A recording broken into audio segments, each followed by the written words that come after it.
여러분 안녕하십니까. 목요일 아침 여수 MBC 뉴스투데이입니다. 코로나19가 장기화하면서 자영업자들의 부채가 큰 폭으로 늘어난 것으로 나타났습니다.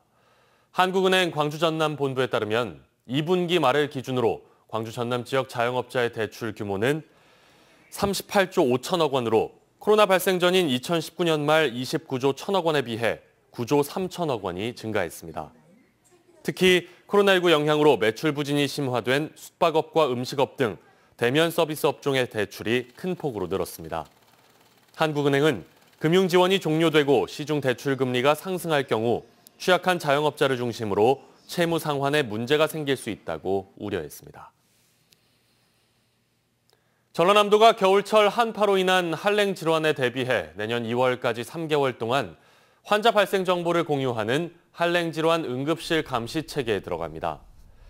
한랭 질환은 추위가 직접적인 원인이 되는 질환으로 저체온증과 동상 등이 있으며 전남도는 예방을 위해 가벼운 실내 운동과 수분 섭취, 18도에서 20도의 실내 적정 온도 유지 등 생활 속 건강 수칙을 지켜줄 것을 당부했습니다.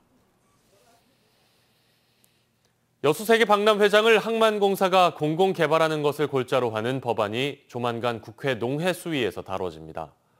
또 박람회장 사후 활용의 방향도 여수선언 실천에다 섬과 기후 변화 등 시대적인 여건이 접목되고 있습니다. 최우식 기자가 보도합니다. 여수선언 실천을 통한 박람회장 사후 활용 활성화는 2012년 여수엑스포 이후 지역의 중요한 현안 과제가 됐습니다. 현재 가장 현실적인 대안으로 떠오른 건 여수광양 항만공사가 공공 개발하는 방식인데 주철현 의원이 발의한 법안이 최근 국회 농해수위 소위원회를 통과했고 빠르면 이번 주에 농해수위에서 다뤄질 예정입니다. 여수선언 실천위원회도 이를 위해 박람회장 공공 개발과 여수항 재개발의 효율적인 추진을 위해 발빠르게 부산 북항 개발 현장을 벤치마킹했습니다. 접목을 해본다 그러면은 이제는 박람회장을 중심으로 우리 여수시가 해양 국제 도시로 발돋움하는데 중심 역할을 해야 된다라는 것을. 최근에는 성공적인 박람회장 사후 활용을 위해 박람회 정신과 여수선언의 실천이라는 대전제 아래 현 시대 정신을 반영해야 한다는 의견도 다양하게 제기되고 있습니다. 우선 섬과 기후 위기가 두드러집니다. COP28에서 COP33 유치로 이어지는 지역 의제와 기후변화 대응의 필요성이 박람회 주제와도 무관하지 않습니다. 또 여수시가 준비하고 있는 2026 세계섬 박람회를 계기로 남해안의 섬과 연안이 새롭게 조명되면서 박람회 사후 활용과 접목해야 한다는 의견이 설득력을 얻고 있습니다. 섬 지역의 여러 가지 보존과 지속 가능한 발전을 위해서라도 여수에서 박람회의 큰 주제로서 기후 위기에 대한 문제를 크게 다루는 것이. 육지와 섬 사이에서 단절의 의미가 컸던 바다가 이제는 전 세계를 연결하는 매개체로 주목받고 있습니다. 인류가 해양을 통해 성장하고 더 밀접해졌다는 점에서 해양은 새로운 성장 동력입니다. 이는 미래지향적인 박람회 사후 활용의 지향점이기도 합니다. 잘 환경이 만들어져 있고요. 그다음에 박람회장이 그걸 연결하기 위한 기반으로 지금 이미 만들어져 있습니다. 그럼 이거를 어떻게 우리가 소프트화해가지고 사람들을 끌어들일 수 있을지. 수년째 필요하고 있는 박람회 사후 활용이 이 같은 민관의 노력으로 새로운 가능성과 돌파구를 찾아가고 있습니다. MBC 뉴스 최우식입니다. 얼마 전 여수의 한 요양병원에 입원한 90대 노인이 오미라는 피부 질환에 감염됐다는 소식 전해드렸는데요. 비슷한 방임 의혹이 이번에는 또 다른 요양병원에서 불거졌습니다. 코로나19로 대면 면회가 금지된 사이 전국 곳곳에서 이 같은 사례가 잇따르고 있는데 현행법상 피해자의 권리를 보호하는 제도는 부실합니다. 조희원 기자가 취재했습니다. 지난 5월 김대정 씨는 여수의 한 요양병원에 뇌경색 수술을 받은 81살의 노모를 입원시켰습니다. 이후 코로나19 때문에 6달 가까이 대면 면회를 하지 못했는데 그 사이 병세가 위독해져 지난달 19일 숨졌습니다. 그런데 장례를 치르는 과정에서 어머니의 몸에 욕창이 있다는 사실을 알게 됐습니다. 기형하신 분이 욕창이 너무 심해서 자기들이 거기까지 돼가지고 깨끗하게 해가지고 예언을 했다 그러더라고요. 왜 근데 전달을 안 했어요? 말을 못 하더라고요. 김 씨는 아버님 역시 이 병원에 입원시켰는데 장례 이후 퇴원을 해보니 오랜만에 본 환자의 몸은 바싹 말라 있었고 몸에는 정체를 알 수 없는 발진이 생겨 있었습니다. 김 씨의 가족들은 요양병원이 환자 관리에 소홀했던 탓이라고 주장하고 있습니다. 혼자 이러세요? 그러니까 아이고 여기 혼자 오면 좋게요. 옆동도예요. 그러면 조금 불만스러운 어떤 자기도 2개를 한다라는 어떤 것에 대한 불만을 살짝 내포를 하더라고요. 요양병원 측은 보호자들에게 환자 상태를 알리지 못한 잘못은 인정하지만 환자를 방임하거나 적절한 치료를 하지 않았다는 주장에 대해서는 동의할 수 없다고 해명했습니다. 코로나19로 전국적으로 대면 면회가 금지된 이후 이처럼 비슷한 의심 사례가 전국 각지에서 잇따르고 있습니다. 지난달 여수의 또 다른 요양병원에서는 뇌경색으로 입원한 90대 노인이 오매 감염됐고 지난 9월 부산의 한 요양병원에서도 90대 입소 환자에게 욕창이 발생해 논란이 불거졌습니다. 또 이보다 앞선 지난 5월에는 안동의 한 요양병원이 80대 노인을 방치한 혐의로 경찰 수사를 받았고 최근 방임 학대 판정을 받았습니다. 전남동부 노인보호 전문기관은 보호자 같은 제3자가 체크할 수 없는 상황에서는 내부 문제가 발생해도 안일하게 대처할 수 있다며 코로나19라는 특수 상황을 고려해 입원 환자들의 인권 보호를 위한 대책을 마련할 필요가 있다고 말했습니다. 현행법상 요양병원의 관리감독 주체는 각 관할지자체의 보건소. 하지만 보건소 역시 권고 등의 조치만 할 수 있을 뿐 처벌이나 수사기관에 신고할 수 있는 권한조차 없습니다. 관할기관이 중재자의 역할만 하는 사이 피해 환자들의 가족들은 개별 의료 소송으로 떠밀리고 있습니다. MBC 뉴스 조희원입니다. 전남 지역 신규 가스발전소 건설을 중단해야 한다는 주장이 나왔습니다. 기후위기 전남 비상행동은 어제 논평을 내고 전남에 4기의 천연가스 발전소가 운영 중인 가운데 여수와 장흥에 3기를 추가 건설하기로 논의하고 있다며 국민들의 생명과 건강을 위해 계획을 재검토해야 한다고 주장했습니다. 전남 비상행동은 논평에서 비영리단체 기후솔루션의 연구를 인용하면서 가스 발전으로 인한 대기 오염으로 2064년까지 전남에서 최대 409명의 조기 사망자가 발생할 것이라고 덧붙였습니다. 정부가 코로나19 확진자가 나오면 재택 치료를 원칙으로 하기로 했습니다. 의료 부담을 줄이기 위한 고육지책인데요. 정부의 방침과는 달리 현장에서는 준비가 돼 있지 않아서 대응책의 전환에는 시간이 필요해 보입니다. 윤근수 기자입니다. 단계적 일상 회복 이후 확진자가 급증하자 정부가 꺼낸 카드는 방역조치 강화가 아니라 재택치료였습니다. 재택치료를 확진자 진료의 기본 원칙으로 삼아 집에서도 안전하게 치료받을 수 있는 여건을 마련해 나가겠습니다.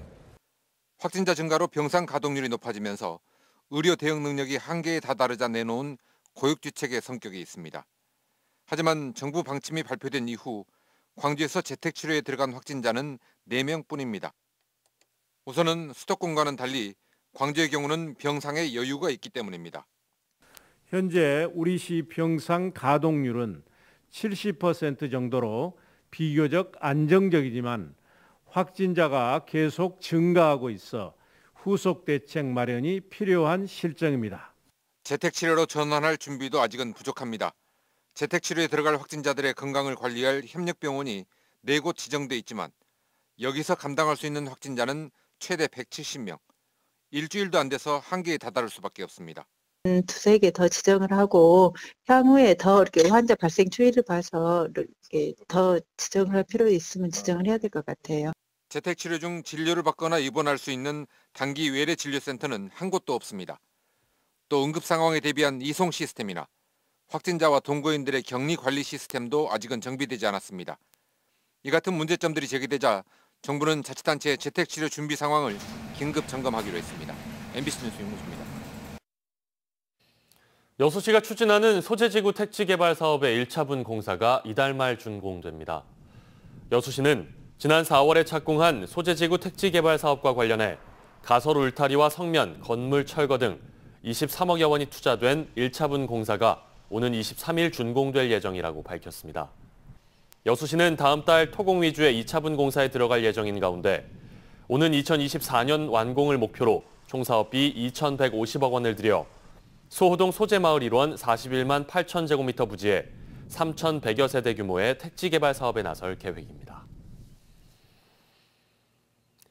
목포시 의회는 민주당계 의원들과 비민주당계 의원들 간에 싸움만 하다가 내년 지방선거를 치를 심산인가 봅니다. 의원 징계를 놓고 민주당이 비민주당 의원과 흥정을 벌이는 일까지 벌어졌습니다. 양현승 기자가 취재했습니다. 목포 민주당은 일사불란했습니다. 지난달 29일 비민주당계 소속 A 의원에 대한 징계 요구서를 제출했습니다. 징계 추진의 사유는 민주당이 독식한 예산결산특별위원회 구성 과정에서의 A 의원 발언, 예결위 진입이 불발된 A 의원이 의장에게 독재와 독선을 말한 게 잘못이라는 겁니다. 또 민주당 의원님들하고 이제 논의를 해서 철회를 하기로 어제 협의를 봤거든요. 민주당은 A 의원 징계를 추진하며 비민주당계와 거래를 시도하며 자당 의원 구하기에 나선 것으로 나타났습니다. 윤리특별위원회 회부가 임박한 민주당 소속 비의원에 대한 징계 요구를 만약 비민주계가 철회하면 A 의원에 대한 징계 요구도 하지 않겠다는 흥정이 있었던 겁니다. 비민주계 의원들은 지난 10월 운영위원장 선출 과정에서 다른 의원에게 모욕적 발언을 하고 회의 규칙을 어겼다며 비의원에 대해 2건의 징계 요구를 한 상태입니다. 모욕적인 발언을 했다고 징계 요구를 그날 바로 접수가 됐죠. 그 다음 날인가 본회의 질서문란 행위로 인해서 또 징계 요구가 들어왔죠. 6개월짜리 운영위원장 자리, 또 예산결산특별위원회 위원장과 위원 자리 모두 민주당이 독식한 목포시의회. 대통령 선거와 지방선거를 앞둔 시기라는 게 믿기 힘든 정치 혐오와 불신의 씨앗이 뿌려지고 있습니다. MBC 뉴스 양현승입니다. 민선 7기 고흥군이 공무원들을 상대로 송귀근 고흥군수의 촛불 집회 폄하 발언 유출자를 색출하려 한 혐의에 대한 검찰 수사 결과가 나왔습니다. 광주지검 순천지청은 최근 관련 공무원들의 휴대전화를 걷어 디지털 포렌식을 시도했던 당시 군정혁신단장 A씨에게 벌금 300만 원을 구형했습니다. 또 당시 행정과장 B씨에게는 기소유예 처분을 내렸습니다. 지난 2020년 3월 국민권익위는 고흥군이 송귀근 고흥군수의 음성 녹취를 유출한 공무원을 찾기 위해 포렌식 업체를 동원하고 당사자를 신안군으로 인사발령 내린 과정이 적절치 못했다며 관계자들을 형사고발했습니다. 희망 2022 나눔 캠페인 출범식과 사랑의 온도탑 개막식이 어제 전남도청에서 열렸습니다. 나눔, 모두를 위한 사회 백신이라는 슬로건을 내세운 이번 캠페인은 내년 1월 말까지 62일 동안 펼쳐지고 목표 모금액은 89억 3,200만 원입니다.